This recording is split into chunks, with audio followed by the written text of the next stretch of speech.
First of all, good God, this is already my favorite interview. I mean, I've talked to everybody, but you are just a delight. And I want to tell you something, which is I've always been a fan of yours and always found you to be just inspiring person in a lot of ways. And then 2 years ago, you released a video after January 6th, and it's called A Servant's Heart. You put it out alone. It's just you at your desk talking. It was your response to January 6th. And I thought it was one of the greatest public services I've seen anybody do for their country, because you were elected governor as a Republican, but you worked very hard to be bipartisan. And then you came out at this crucial time, and you're adored by people on the left and the right. You've got fans all over the world who don't even know what your political affiliation is. And you just talked about how wrong this was. And I said to all my producers, I have got to get into a room with Arnold Schwarzenegger at some point and tell him how thankful I am. I really am very thankful for that. And also your post about war in Ukraine and Russia's invasion. I thought, this man is speaking from the heart. He doesn't care about the consequences. He's telling us the truth. And I was just blown away. So well, thanks. Thank you. Really, seriously. We'll get back to you mocking my body, and there's a lot to mock. But I did want to tell you that I was heartily impressed, and I think you've done a lot of good, so much good. Well, thank you. I appreciate you saying that, and it was really actually very kind of satisfying doing it. When you see something that is so wrong, yep, then you want to speak up and you want to let your voice be heard.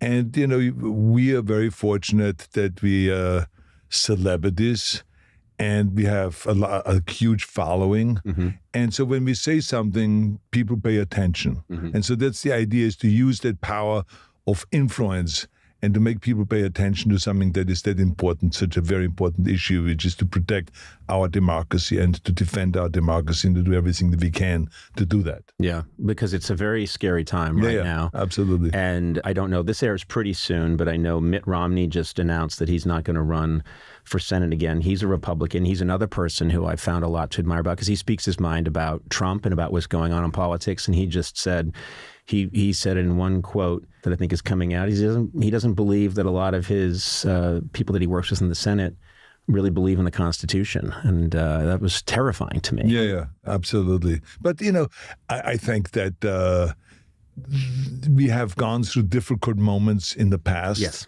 We should not forget that. I remember that when they came, to America in 1968, it was the year where they shot Martin Luther King and where they shot, Bobby Kennedy, mm-hmm. and where riots they had the riot in the convention, mm-hmm. and the Vietnam War. Mm-hmm. The hippies were running around. Everyone was stoned beyond their mind, including myself.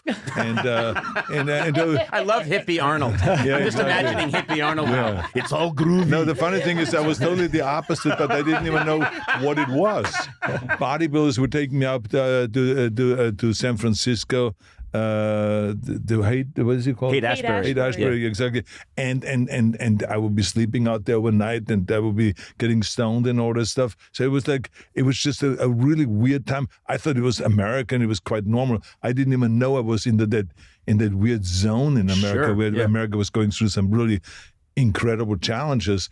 And, then after that, it was followed up with, Nixon got elected, which was terrific, but then he screwed up with the Watergate, and there was all that going on. And, and then finally, we found a leader in Ronald Reagan, mm-hmm. and he kind of brought America back. Mm-hmm. And so, so that's what we are hoping for now. I think that Biden is not going to be the guy.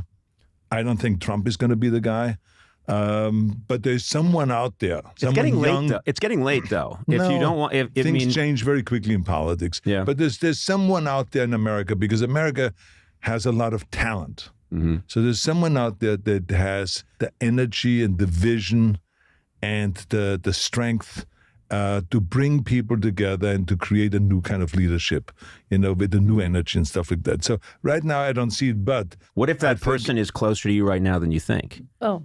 Sona? What? No, not Sona. Why not? You're looking at him right here. No. Yeah. I bring the country together. Yeah, good. The real Conan. Now you're talking. Right? With the sword, the Conan. The Conan O'Brien, Conan the Barbarian. Ooh, running mates. Exactly.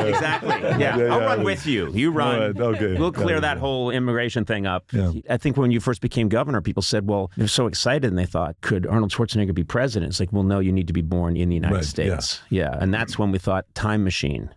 Huh? We go back in time. Yes. You're born in Maine, coastal Maine. We change Yes. the Constitution. You go back. I always talk about. That's a time travel movie, and you've done them. I know. Where you go back in time to change the Constitution so you can be president. That's Yeah, right, instead of the exactly. Terminator, it's just the editor. Yeah. I mean, when I talk about immigration reform, that's what I'm talking about. Yeah. Arnold Schwarzenegger goes back in time. Jefferson's scribbling away. Wouldn't really be Jefferson if it's the Constitution, but let's just play with that anyway. Sir, what are you doing here? Get out of the way. Yeah. Give me that quill. I told you I'll be back.